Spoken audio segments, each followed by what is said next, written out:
Hey guys, this is Ryan at Kaizink, and today I am showing you how to create a new account within Fulfill Engine. So from this sales screen here, this home screen, you're going to click on Accounts. And now over here on the left where you see this little plus symbol, go ahead and click that. And now you're good to enter in a name. So this is going to be P&I. Now you can select the price sheet. And the price sheet that we're going to use as our standard is going to be a retail flat standard. Account manager, you can go ahead and assign who is the main contact for this account, like so.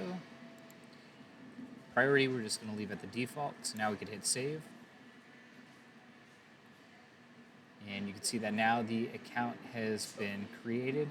And now you could go in and you could edit a couple of these flags here. And so we're going to keep allow branding, and allow for self-service is the setting that we would turn on if we were allowing individuals at this company to manage their store and add items, which we are looking to do on this particular store. And we are also going to check allow shipment pickup, which allows individuals from this company to come pick up items from our production facility.